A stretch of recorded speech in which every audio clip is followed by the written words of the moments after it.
Tick Big, a one go-to platform for all professionals, freelancers, students, brands and institutions. Rewrite your limits. Sign up now. அவங்கள arrest பண்ற அளவுக்கு இன்னைக்கு தமிழக வெற்றி கழகம் வளர்ந்துட்டாங்களா? இந்த ஒரு விஷயத்தை திமுக கரெக்டா ஹேண்டில் பண்ணாங்கன்னு நினைக்கிறீங்க? தமிழக வெற்றி கழகம் திமுகவுடைய வெற்றி தோல்வியை பாதிக்கக்கூடிய ஒரு சக்தியை திமுக பார்க்குது. விஜய் ஒரு தலைவராக மாறிட்டாருன்னு அர்த்தம். ஒரு வாக்கு வங்கி இருக்குன்னு தான் அர்த்தம். கூடிய கூட்டத்தை பார்த்த பிறகு இவர் ஒரு திமுகவுடைய வாக்கை பிரிக்கிறார். திமுகவுடைய வாக்கு வங்கி சரியறதுக்கு இவர் ஒரு காரணம். அப்போ வளர விட்டுறாத. நீங்கள் சினிமாவில் வளர விடாமல் தாங்க அரசியல் தள்ளி விட்டத. நீங்கள் திமுக பொறுத்த வரைக்கும் பல தலைவர்களை எதிர்த்தே உருவாக்கிது. விஜய்கிட்ட புஷி ஆனந்த் என்ன சொல்கிறாருன்னா, தலைவரை நம்ம எதோ அரசியல் பண்ணணும், இப்படி உள்ள பனையூரில் பதுங்கிட்டா அவனுக்கு ஓட்டு போட மாட்டான். பனையூரில் பதுங்கிட்டு அவனுக்கு ஓட்டு போட மாட்டான். சமூக வலைதளம் எல்லா பக்கம் கேமரா வச்சுருக்கான். அந்த லெட்டர் ஒரு விதமான இம்பாக்ட் கிரியேட் பண்ண போய் தானே இந்த அளவுக்கு அதுக்கான கான்சிக்வன்ஸை ஃபேஸ் பண்ணுறாங்க. மாணவிகள் பாதிக்கப்படக்கூடாதுன்னு விழிப்புணர்வு செய்கிற இந்த தாவேகா கட்சி இந்த பெண் பாதிக்கப்படுவதற்கு முன்னாடியில் செஞ்சுருக்கணும். அவேர்னஸ்ங்கிறது எப்போவுமே தேவை தானே. இது அவேர்னஸாக அரசியலா? விஜய் அவர்கள் வந்து இப்போ தான் அரசியலுக்குள்ளேயே, இன்னும் அரசு சொல்லப்போனால் இன்னும் வரல, ஆக்டிவ் பாலிடிக்ஸ்க்கே இன்னும் வரல. ஒரு நல்ல ரினவுன் சினிமா ஆக்டரு. ஆனால் எப்படி கவர்னர் அவருக்கு அப்பாயின்மெண்ட் கொடுத்தாரு? திமுகவை யாரெல்லாம் எதிர்க்கிறார்களோ, திமுகவில் யார் விமர்சனம் செய்கிறார்களோ அவர்கள் பூரா பிஜேபிக்கு நண்பர், ஆளுநருக்கு நண்பர். சார், அப்போ திமுகவை எதிர்த்தா நம்ம பிஜேபி அப்படின்னு தான் நம்ம லேபிள் பண்ணிக்கணுமா? அதாவது ரெண்டு அதில் இருக்குது. ஒன்று, அண்ணாமலை சாட்டையில் அடிச்சுக்கிறாரு. புஷி ஆனந்த் ஆளுநரை பார்க்க போகும்போது இந்த கோரிக்கை வைக்கல. காவல்துறையே இவர்கள் கேட்டு விடுவார்கள் என்பதற்காக ஒரு கஸ்டடி எடுக்கிறாங்க. கஸ்டடியில் அந்த பெண் சொல்லுகிற நபர் இன்னைக்கு வரைக்கும் கண்டுபிடிக்கப்படவில்லை. அப்போ உண்மையாக அந்த மாதிரி ஒருத்தர் இருக்காரு. நீங்கள் அது பொண்ணு தானே சொல்லுது. சிட்டி கமிஷனர் ப்ரெஸ் மீட்டில் என்ன சொல்கிறாருன்னா, அந்த கொடூர சம்பவம் நிகழ்ந்த அந்த நேரத்தில் அந்த அந்த அக்யூஸ்டோட ஃபோன் வந்து ஃப்ளைட் மோடில் இருந்திருக்கு. அந்த இடத்துல பாலியல் அத்துமீறல், அந்த பெண்ணிட்ட அத்துமீறல் ஞானசேரம் பண்ணும்போது சிட்டி கமிஷனர் பக்கத்தில் இருந்தாரா, அந்த பொண்ணு பக்கத்தில் இருந்ததா? அந்த பொண்ணு தான் சார். அப்போ அந்த பெண் சொல்லுவதைத்தான் நீதிமன்றம் எடுத்துக்கொள்ளுமே தவிர கமிஷனர் சொல்லுவதை நீதிமன்றம் எடுத்துக்கொள்ளாது. விசாரணையை தொடராமல் இருக்க வேண்டும் என்பதற்காகத்தான் கமிஷன் என்ன பண்ணுறாரு, ஃப்ளைட் மோடுங்கிறார். படத்துக்கு 150 கோடி ரூபா வாங்குறேன், 10% எவ்வளவு? 15 கோடி. 15 கோடியை பாதிக்கப்பட்ட மக்களோடு நான் களத்தில் கொடுத்தேன்னு சொன்னாரா? களத்துக்கே போல. அதுதாங்க அரசியல். பாதிக்கப்பட்ட மக்களோடு நிற்பதான் அரசியலே தவிர கவர்னரை போய் இதே இப்போ 5 கோடி ரூபா BMW காரில் அங்கே போய் இறங்கி அவர் கொடுக்குற காஃபியை குடிச்சிட்டு ஃபார்மாலிட்டி முடிச்சுட்டு போட்டோ போஸ் எல்லா மீடியா அங்கே உட்காந்துருப்பாங்க. போட்டோ போஸ் கொடுத்துட்டு மீண்டும் வந்து பனையூரில் பதுங்கி கொள்வதெல்லாம் அரசியல். சார் வணக்கம். சார் வணக்கம். சார், அண்ணா யூனிவர்சிட்டி மாணவிக்கு நடந்த அந்த கொடூரமான நிகழ்வு வந்து ஒரு பெரிய பேசுபொருளாக தொடர்ந்து உருவாகிட்டே இருக்குது. நிறையா விஷயங்கள் அதை தொடர்ந்து பல விவாதங்கள் உருவாகிட்டே இருக்குது. அதில் குறிப்பாக ஒரு விஷயம் என்னென்னா, தமிழக வெற்றி கழகத்தின் பொதுச் செயலாளர் புஷி ஆனந்த் அவர்கள் கைது பண்ணது ஒரு பெரிய பேசுபொருளாக இருக்குது. நேற்று ஈவினிங் வந்து அவரை கைது பண்ணியிருக்காங்க. அந்த ஒரு கைதை நீங்கள் எப்படி பார்க்குறீங்க சார்? உண்மையாகவே அண்ணா பல்கலைக்கழக வளாகத்தில் நடந்தவற்றை மக்களுக்கு கொண்டு போய் சேர்க்க வேண்டும் என்று எந்த கட்சிக்குமே ஆர்வம் இல்லை. ஆர்வம் இல்லை. இதை வைத்து அரசியல் பண்ண வேண்டும் என்பது மட்டும்தான் ஆர்வமாக இருக்குது. உண்மையாகவே இவங்க மக்களுக்காக போராடுகிறவர்களாக இருந்தால் நீங்கள் ஞானசேகரனை காவல்துறை சிறையிலிருந்து மறுபடியும் கஸ்டடி எடுத்துருக்கணும். யார்? போலீஸினுடைய கஸ்டடி எடுத்திருக்கணும். எடுத்து அவரிடம் விசாரித்திருக்கணும். இதை எந்த கட்சியுமே சொல்லலை. எந்த கட்சியுமே சொல்லலை. ஏன் சொல்லலை? அவர்களுக்கு தேவையில்லை. சார், ஆனால் நீதிமன்றம் அவரை மறுபடியும் போலீஸ் விசாரணைக்கு 15 days கொடுத்துருக்காங்களே. இல்லை, அது எப்போ? காவல்துறையே கேட்ட முறை கொடுக்குறாங்க. Okay okay. இதை அண்ணாமலை சாட்டையில் அடிச்சுக்கிறாரு. புஷி ஆனந்த் ஆளுநரை பார்க்க போகும்போது இந்த கோரிக்கை வைக்கல. காவல்துறையே இவர்கள் கேட்டு விடுவார்கள் என்பதற்காக ஒரு கஸ்டடி எடுக்கிறாங்க. கஸ்டடியில் அந்த பெண் சொல்லுகிற நபர் இன்னைக்கு வரைக்கும் கண்டுபிடிக்கப்படவில்லை. அப்போ உண்மையாக அந்த மாதிரி ஒருத்தர் இருக்காரு. நீங்கள் அது பொண்ணு தானே சொல்லுது. தொலைபேசியில் இவங்கிட்ட இப்போ இந்த கொடிய மிருகம் ஞானசேகரை அந்த பொண்ணுகிட்ட பாலியல் அத்துமீறல் செய்கிறான், செஞ்சுட்டு தொலைபேசியில் பேசுகிறான். நான் எனக்கு இந்த பொண்ணு பணிந்து விட்டால் நான் அடுத்து உனக்கு நான் அனுப்புகிறேன், உனக்கு நான் ஏதோ ஒரு வகையில் இந்த பெண்ணை நான் உனக்கு நீ பயன்படுத்திக்கலாம், சாரோடவும் நீ டைம் ஸ்பெண்ட் பண்ணணும்னு அவன் சொல்லியிருக்கான். ஆனால் சிட்டி கமிஷனர் ப்ரெஸ் மீட்டில் என்ன சொல்கிறாருன்னா, அந்த கொடூர சம்பவம் நிகழ்ந்த அந்த நேரத்தில் அந்த அந்த அக்யூஸ்டோட ஃபோன் வந்து ஃப்ளைட் மோடில் இருந்திருக்கு அப்படின்னு தான் அவர் சொல்கிறார். இன்னும் அவர் திட்டவட்டமாக சொல்கிறாரு, இந்த கேஸை பொறுத்த வரைக்கும் ஞானசேகரன் ஒருத்தர் தான் குற்றவாளி, வேற யாருக்கும் இதில் தொடர்பு இருக்க மாதிரி தெரில நான் சிட்டி கமிஷனர் சொல்கிறாரு சார். இல்லை, அந்த இடத்துல பாலியல் அத்துமீறல் அந்த பெண்ணிட்ட அத்துமீறல் ஞானசேகரம் பண்ணும்போது சிட்டி கமிஷனர் பக்கத்தில் இருந்தாரா, அந்த பொண்ணு பக்கத்தில் இருந்ததா? அந்த பொண்ணு தான் சார். அப்போ அந்த பெண் சொல்லுவதைத்தான் நீதிமன்றம் எடுத்துக்கொள்ளுமே தவிர கமிஷனர் சொல்லுவதை நீதிமன்றம் எடுத்துக்கொள்ளாது. நீங்கள் 2 பேர் இருக்காங்க, அந்த கிரைம் நடந்த இடத்துல எத்தனை பேர் இருக்காங்க? 2 பேர். ஒன்று அவன் குற்றவாளி, பாதிக்கப்பட்ட பெண். பாதிக்கப்பட்ட பெண்ணுடைய வாய்ஸா கமிஷனர் சொல்கிறார் என்ன, ஃப்ளைட் மோடில் இருந்துன்னு. ஆனால் அந்த பெண் என்ன சொல்லுது, ஒருத்தர் வந்து பேசிட்டு யாரோ XRY அந்த பொண்ணு கால் வருதுன்னே சொல்லுச்சு. அப்போ அந்த இடத்துல 2 பேர் இருக்கிற இடத்துல அந்த பெண் சொல்லுவது தான் சமூகமும் ஏற்றுக்கொள்ளும், சட்டமும் ஏற்றுக்கொள்ளும், நீதிமன்றமும் ஏற்றுக்கொள்ளும். அது யார்? அந்த விசாரணையை தொடராமல் இருக்க வேண்டும் என்பதற்காகத்தான் கமிஷன் என்ன பண்ணுறாரு, ஃப்ளைட் மோடுங்கிறார். இப்போது இதை விஜய் கேட்டிருக்கணும், சாட்டையடி அண்ணாமலை கேட்டிருக்கணும், எடப்பாடி கேட்டிருக்கணும், யாருமே கேட்கலையே. அப்போது இவர்கள் எதிரியை நோக்கி கையை நீட்டுகிற பொழுது சுண்டுவிரல் யாரை நீட்டுது? எடப்பாடி ஆட்சியிலையும் பல பாலியல் அத்துமீறல், பல சட்ட வீரர்கள் நடந்திருக்கு.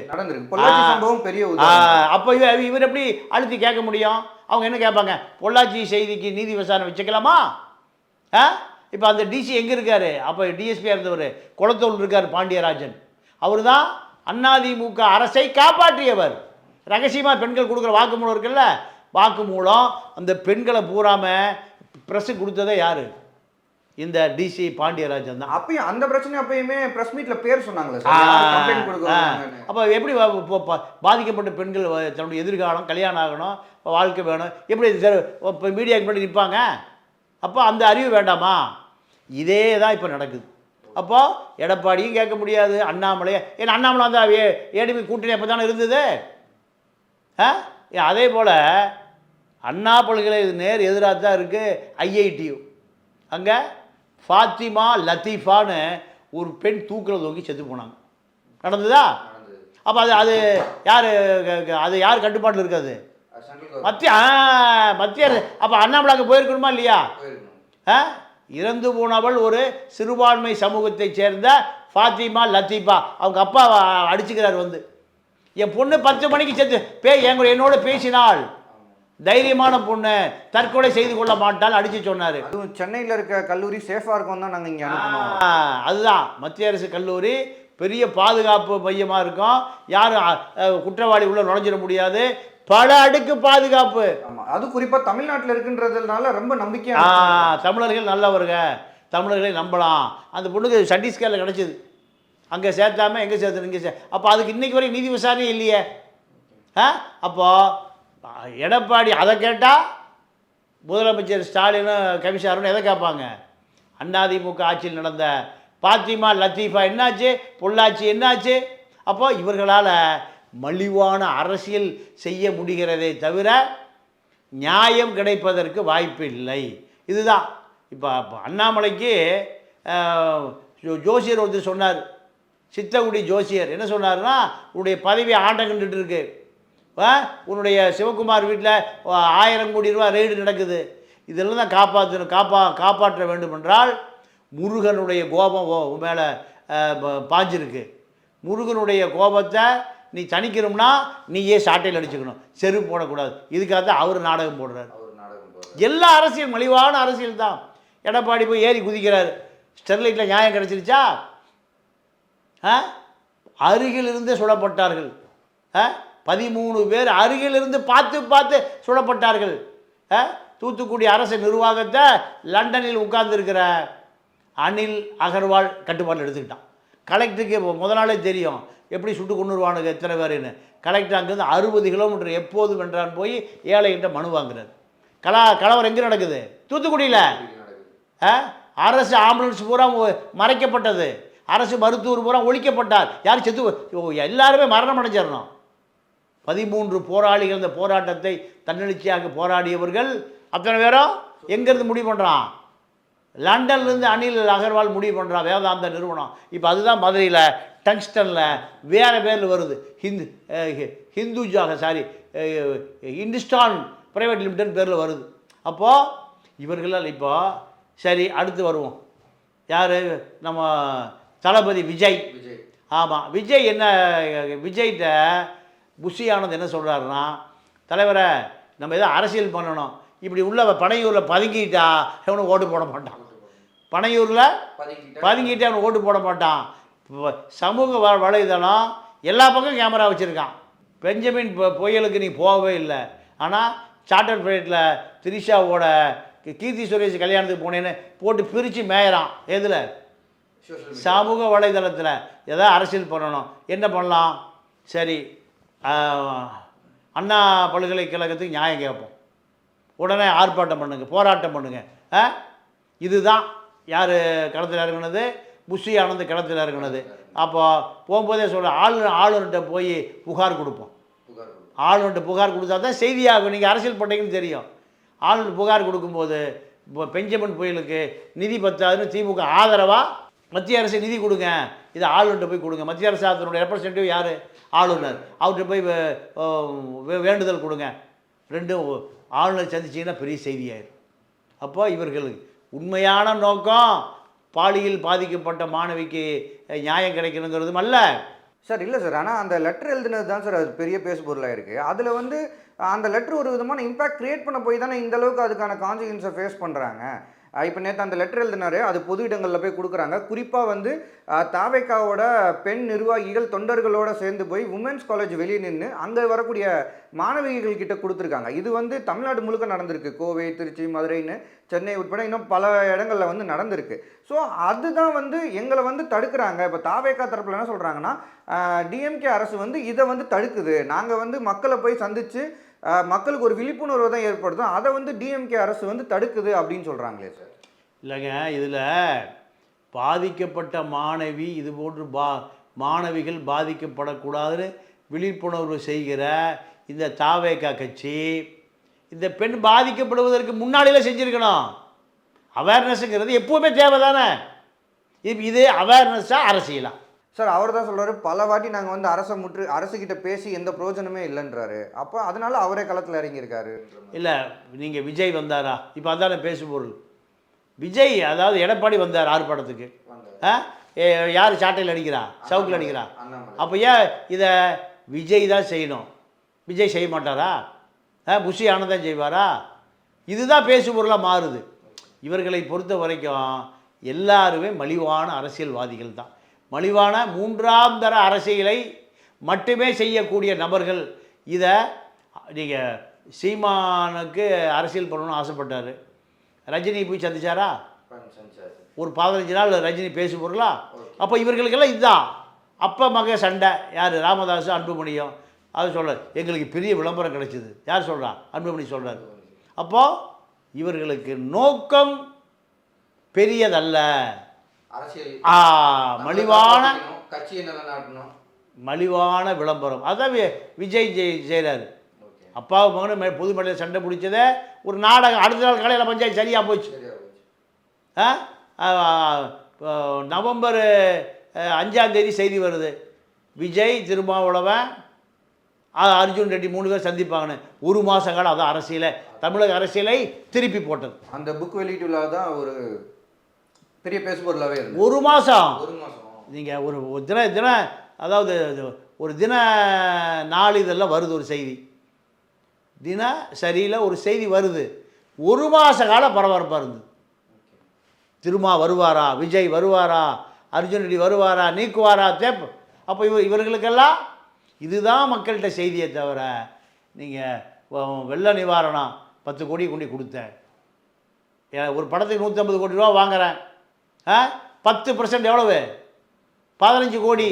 15 கோடியை பாதிக்கப்பட்ட மக்களோடு நான் களத்தில் கொடுத்தேன்னு சொன்னாரா? களத்துக்கே போகல. அதுதாங்க அரசியல். பாதிக்கப்பட்ட மக்களோடு நிற்பதுதான் அரசியலே தவிர கவர்னரை போய் இதை இப்போ 5 கோடி ரூபா BMW காரில் அங்கே போய் இறங்கி அவர் கொடுக்குற காஃபியை குடிச்சிட்டு ஃபார்மாலிட்டி முடிச்சுட்டு ஃபோட்டோ போஸ் எல்லா மீடியா அங்கே உட்காந்துருப்பாங்க. ஃபோட்டோ போஸ் கொடுத்துட்டு மீண்டும் வந்து பனையூரில் பதுங்கி கொள்வதெல்லாம் அரசியல். இவருக்கு எப்படி சார் கவர்னர் அப்பாயின்மெண்ட் கொடுத்தாரு? ஏன்னா விஜய் அவர்கள் வந்து இப்போ தான் அரசியலுக்குள்ளேயே இன்னும் அரசு சொல்லப்போனால் இன்னும் வரல, ஆக்டிவ் பாலிடிக்ஸ்க்கே இன்னும் வரல, ஒரு எலெக்ஷனை கூட ஃபேஸ் பண்ணல, ஒரு சினிமா ஆக்டர், ஒரு நல்ல ரினவுண்ட் சினிமா ஆக்டர்.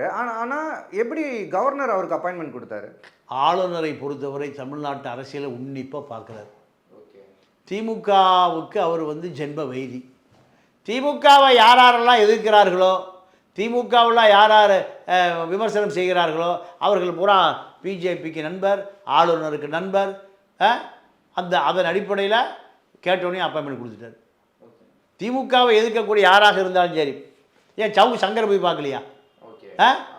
இவருக்காவது அக்டோபர் 27க்கு முன்பு நடிகர், அக்டோபர் 27க்கு பிறகு தலைவர். நடிகர் தலைவர். அப்போ அவருக்கு ஒரு கட்சியை, அரசியல் கட்சியை பதிவு பண்ணுறாரு. அரசியல் கட்சியை சின்ன அப்போ தமிழ்நாட்டு ஆளுநர், தமிழ்நாட்டில் இருக்கக்கூடிய விஜய் வந்து இப்போ அதிமுக, திமுக, காங்கிரஸ், கம்யூனிஸ்ட்டு, சிறுத்தை, சீமா அடுத்த பட்டியலில். இப்போ நீங்கள் பொங்கல் வாழ்த்து, தலைவர்களுடைய வாழ்த்துனா எல்லா தலைவரும் இப்போ விஜய் வந்துடும். முதல்ல நடிகர் பக்கம்தான் இருக்கும், சினிமா பக்கம் தான் விஜய் படம் இருக்கும். இப்போ யார் பக்கம் வந்துருச்சு? அரசியல் பக்கம். நீங்கள் டிடிவி தினகரன், கமலஹாசன் இந்த பட்டியலில் யார் வந்துட்டே இப்போ? விஜய். அப்போ ஆளுநர் சந்திச்சு தான் ஆகணும். ஆளுநரை பொறுத்தவரை பிஜேபிக்கு ஆதரவாக, திமுகவுக்கு எதிராக யார் எதை செய்தாலும் அப்பாயின்மெண்ட் உடனே கொடுத்துருவார். சவுக்கு சங்கர் திமுகவை கழுவி கழுவி ஊற்றுனார். அதுக்கு தான் அப்பாயின்மெண்ட்டு. திமுக ஆதரவு இருந்தால் கொடுத்துருப்பாரா? அதான் இது எப்படி சார் பார்க்குறீங்க? திமுக எதிர்ப்புன்னு மட்டும் பார்க்குறீங்க, இல்லை பாஜக ஆதரவும் அதையும் வந்து விஜயோட சேர்த்து பார்க்கணுன்றீங்களா? இல்லைங்க, அதாவது ரெண்டும் அதில் இருக்குது. ஒன்று இருந்தாலும் இன்னொன்று அது ஆட்டோமேட்டிக்காக அதுக்குள்ளே வந்து சொருவிக்கும். சார் அப்போ திமுக எதிர்த்தா நம்ம பிஜேபி அப்படின்னு தான் நம்ம லேபிள் பண்ணிக்கணுமா? வேறு வழி. ஏன்னா நீங்கள் பிஜேபியை எதிர்ப்பவர்கள் பூரா திமுக அணி, பிஜேபி எதிர்ப்பவர்கள் பூரா மாற்று அணி. நீங்கள் ஜெயலலிதா அரசியலில் மோடியா லேடியானது 37 சீட்டு கிடச்சிது. ஜெயலலிதா மறைவுக்கு பிறகு 19ல் சனாதன எதிர்ப்பு, சமூக நீதி ஆதரவு, நாங்கள் தான் அக்மா இருக்குது 30 இல்லை இப்போ தான் 40, அதுக்கு முந்தி 30 இல்லை 40 கிடச்சிது. 40 இல்லை சார், ஒன்று வந்து ஓபி ரவீந்திரநாத்தை வாங்கிட்டு போனாங்க. 39 ரவீந்திரநாத் ஜெயிச்சார். அப்போ அதுதான் நாங்கள் பிஜேபி எதிர்ப்போம், சனாதனத்தை எதிர்ப்போம், சமூக நீதி ஆதரவாளர்கள், பெரியார் போர்வையை போத்திக்குவோம், அம்பேத்கர் பெட்ஷீட்டை போத்திக்குவோம். இதுதான் இந்த அரசியலுக்கு தான் திமுகவுக்கு 39 கிடச்சிது. அதே பெட்ஷீட்டை இறுக்கி பிடிச்சிருக்கோமையா, பெரியார் பெட்ஷீட்டு, அம்பேத்கர் பெட்ஷீட்டு, சனாதன எதிர்ப்பு 40 சீட் கிடைக்குது. ஏடிஎம்கேக்கு ஒன்றும் இல்லை. மோடியா லேடியாகும்போது 37. அப்போது அது கூட்டணி எல்லாமே தனியாக. அப்போ இதுதான் இங்கே அரசியல. பிஜேபி எதுக்கணும்னா ஆளுநர் உடனே கொடுப்பார். திமுகவை எதுக்கிறதுக்கு ரெண்டும் பின்னி பிணைந்து இருக்கு. ஓகேங்க சார். சார் இப்போது நீங்கள் வந்து இந்த அரசியலை வந்து இப்போ உங்கள் கண்ணோட்டத்தில் கிட்டத்தட்ட ஒரு வெல் எக்ஸ்பீரியன்ஸ் ஜேர்னலிஸ்ட், ஒரு பொலிட்டிக்கல் ஜேர்னலிஸ்ட், நிறைய எலெக்ஷன்ஸை பார்த்துருக்கீங்க, நிறைய அரசியல் கட்சியை பார்த்துருக்கீங்க. நீங்கள் என்ன சொல்கிறீங்கன்னா இன்றைக்கி இந்த விவகாரத்தில் இந்த அரசியல், மற்ற அரசியல், திமுகவுக்கு எதிராக இருக்கக்கூடிய மற்ற அரசியல் கட்சிகள் செய்கிறது வந்து ஒரு மலிவான அரசியல்னு சொல்கிறீங்க, ஒரு அட்வர்டைஸ்மெண்ட் பாயிண்ட் ஆஃப் வியூலேருந்து தான் எல்லாமே பண்ணுறாங்கன்றீங்க. அப்போது இவங்க வந்து நேற்று தமிழக வெற்றி கழகம் அந்த பேப்பர், அதாவது விஜய் கைப்பட எழுதின லெட்டரை வந்து காப்பீஸ் எடுத்து ஃபுல்லாக டிஸ்ட்ரிபியூட் பண்ணியிருக்காங்கல்ல, இந்த ஒரு விஷயத்தை திமுக கரெக்டாக ஹேண்டில் பண்ணாங்கன்னு நினைக்கிறீங்களா? அவங்கள அரெஸ்ட் பண்ணுற அளவுக்கு இன்றைக்கி தமிழக வெற்றி கழகம் வளர்ந்துட்டாங்களா? இந்த ஒரு நிகழ்வப்போ தமிழக வெற்றி கழகத்தை அரெஸ்ட் பண்ணுன்ற அளவுக்கு தமிழக வெற்றி கழகம்ன்ற பொலிட்டிக்கல் பார்ட்டி வளர்ந்துருச்சா? அதை எப்படி பார்க்குறீங்க? இல்லைப்பா, தமிழக வெற்றி கழகம் திமுகவுடைய வெற்றி தோல்வியை பாதிக்கக்கூடிய ஒரு சக்தியை திமுக பார்க்குது. பார்க்க ஆரம்பிச்சிட்டாங்க. அந்த ஸ்பேஸ் கொடுத்துட்டாங்க. ஆமாம் ஆமாம் ஆமாம் ஆமாம். இதெல்லாம் எப்போன்னா அக்டோபர் 27க்கு பின்பு. அப்போது விஜய் நீங்கள் திருமாவும் ஆதவ் அர்ஜுனாவும் எல்லோருக்குமான தலைவர் அம்பேத்கர் புத்தகம் வெளியீட்டில் எந்த பரபரப்பு இல்லை. தளபதி என்ன பாகிஸ்தான் போராட்ட தளபதியா இல்லை பங்களாதேஷ் போராட்டத்தில் இதை டேங்கி படை பிரிவினுடைய தளபதியா? இவர்களே கொடுத்துக்கிறது. இவர் போய் கலந்துக்கிறாருடைய பரபரப்பு பற்றிக்கிச்சு. திமுக நீங்கள் ஆதவ அர்ஜுன் இப்போ பகிரமாக சொன்னாரா என்ன, நீங்கள் ஏவா வேலு கலந்து ஏவா வேலு அழுத்தம் கொடுக்குறாரு எங்கள் தலைவனை கலந்துக்கூடாதுன்னு லட்சக்கணக்கான கோடிக்கணக்கான மக்கள் பார்த்தாங்க. எங்கள் தலைவர் அந்த விஜய் கலந்து கொள்ளுகிற நிகழ்ச்சியில் ஒரே மேடையில் இருக்கக்கூடாதுன்னு நீங்கள் ஏவா வேலு தானா சொல்லியிருப்பாரா? யார் சொல்லி? ஆனால் திருமாவளவன் என்ன சொல்கிறார், அதையே சொல்கிறாரே சார், மென்ஷன் பண்ணியே சொல்கிறாங்க. அது நாங்கள் வழக்கமாக பேசுகிறது தான், அது கருத்தை பரிமாறிக்கிறோம் அவ்வளோதான்றாரே சார் அவர். இதை எப்படி இப்போ பார்க்கணுன்னா திமுகவுக்கு ஆதரவு நிலை தான், ஆதவ அர்ஜுனா எதிர்ப்பு நிலை. அப்போ நிறைய நீங்கள் சண்டை வந்துன்னா எல்லா விஷயம் வெளியே வரும்ல. இப்போ நம்ம ரெண்டும் சமரசமாக இருக்க வரைக்கும் காஃபி சாப்பிட்றோம், டீ சாப்பிட்றோம், டிஃபன் சாப்பிட்றோம், பிரியாணி சாப்பிட்றோம். சண்டை வந்துருச்சுன்னா எல்லா கதையும் வெளியே வந்துடும். அப்போ நம்ம யாரை சொல்லுவது? ஆதவ அர்ஜுனா சொல்லுவதை தான் நம்ம எடுத்துக்கணும். ஏன் அவர் அந்த கூட்டத்தில் ஆதரவு நிலைப்பாட்டில் இல்லை. மன்னராட்சியை கொண்டு வந்ததே யாரு? ஆதவ அர்ஜுனா. அப்போ அவருக்கு நிறைய விஷயம் தெரியும். அங்கிருந்து தான் அணி மாறி இருக்காரு. ரெண்டாவது ஆதவ அர்ஜுன் ரெட்டிக்கு திமுகவே தேவையில்லை. ஆனால் திருமாவளவனுக்கு அப்போ இவர் என்ன பண்ணுவார்? நீங்கள் சார்ந்து தான் நிற்பார். ஆனால் இவரை பொறுத்த வரைக்கும் சாராமல் நிற்கிறதுனால நிறைய உண்மை வெளியே வரும். எங்கள் தலைவனை மிரட்டினாரு போகக்கூடாதுன்னு முதலமைச்சரை வேலை வைத்து பல முறை பேசினார், சொல்கிறாரா? அப்போ விஜய் ஒரு தலைவராக மாறிட்டார் தான் அர்த்தம். ஒரு வாக்கு வங்கி இருக்குன்னு தான் அர்த்தம். கூடிய கூட்டத்தை பார்த்த பிறகு இவர் ஒரு திமுகவுடைய வாக்கை பிரிக்கிறார். திமுகவுடைய வாக்கு வங்கி சரியறதுக்கு இவர் ஒரு காரணம். அப்போ வளர விட்டுறாத. நீங்கள் சினிமாவில் வளர விடாமல் தாங்க அரசியல் தள்ளி விட்டத. நீங்கள் திமுக பொறுத்த வரைக்கும் பல தலைவர்களை எதிர்த்தே உருவாக்கியிருக்கு.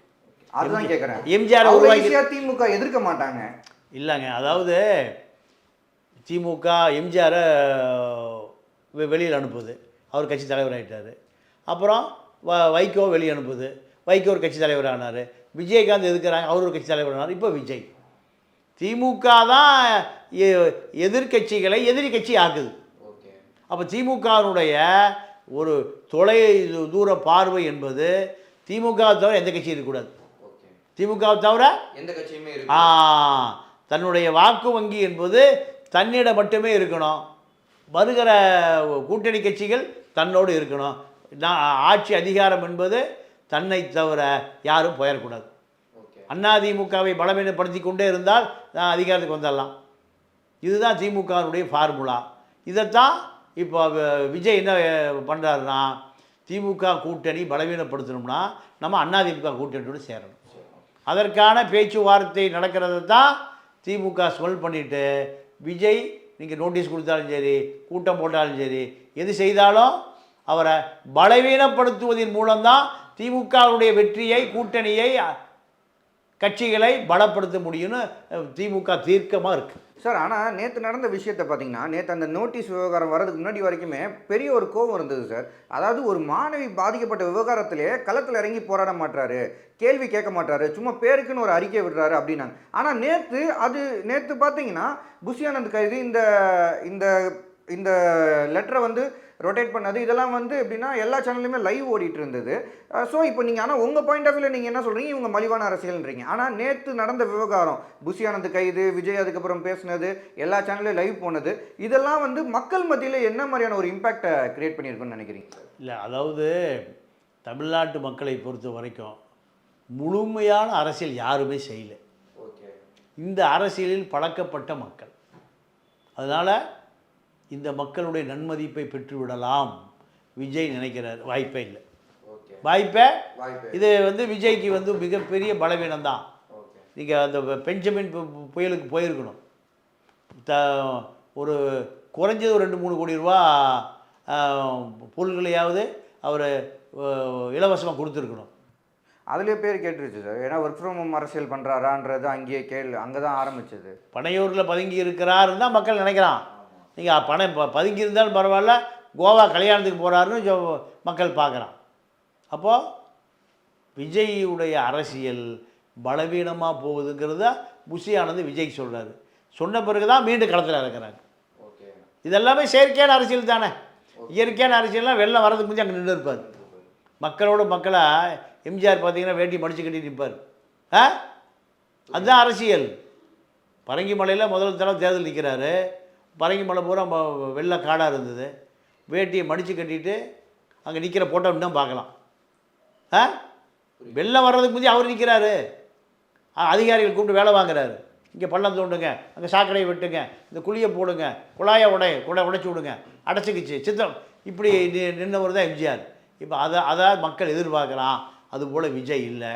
அதனால் அரசியல் பின்னடைவு ஆன பிறகு சமூக வலைதளத்தில் எதிர்ப்பு வந்த பிறகு புஷி ஆனந்த களத்துக்கு அனுப்புகிறார். சார், இப்போ விஜய் கிடைக்கக்கூடிய மீடியா அட்டென்ஷனை நீங்கள் எப்படி சார் பார்க்குறீங்க? ஏன்னா அவர் வந்து ஒரு ப்ரெஸ் மீட் கூட கொடுக்க மாட்டார். இப்போ கவர்னரை சந்திச்சுட்டு வெளியே வந்த அப்புறம் கூட ப்ரெஸ் பீப்புள்ஸ் நிற்கிறாங்க, கார் விட்டு இறங்கி கை காமிச்சிட்டு ஏறி போயிடுறாரு. ஆனால் அவருக்கு வந்து ஒரு பெரிய அட்டென்ஷன் கிடைக்குதே சார். ஏன்னா மாநில அரசுக்கு ஆதரவாக இருக்கக்கூடிய நியூஸ் சேனல்ஸ் கூட நேற்று அந்த கைதெல்லாமே வந்து லைவ் பண்ணுறாங்க. அதை எப்படி பார்க்குறீங்க? இல்லை, அதாவது மீடியாவை பொறுத்த வரைக்கும் மீடியாவுக்கு தீனி வேணும், அவ்வளோதான். வேறு அதை தாண்டி அவர்களுக்கு எந்த நோக்கம் இல்லை. பத்திரிகை நிறுவனங்களுக்கு ஒரு நாள் செய்தி, அவ்வளோதான். ஒரு நாள் செய்தி, 1 மணி நேரம் செய்தி, அடுத்த நாள் வேறு செய்திக்கு கடந்து போயிடுவாங்க. அதனால் இது பெரிய அளவில் முக்கியத்துவமான செய்தியும் அல்ல, முக்கியத்துவம் கொடுக்கக்கூடிய ஊடகங்களும் இல்லை. ஓகேங்க சார், நிறைய விஷயம் எங்களோட ஷேர் பண்ணிங்க. நேரம் இருக்குங்க. நன்றிங்க. நன்றி, வணக்கம். TickBig, a one go-to platform for all professionals, freelancers, students, brands and institutions. Rewrite your limits. Sign up now.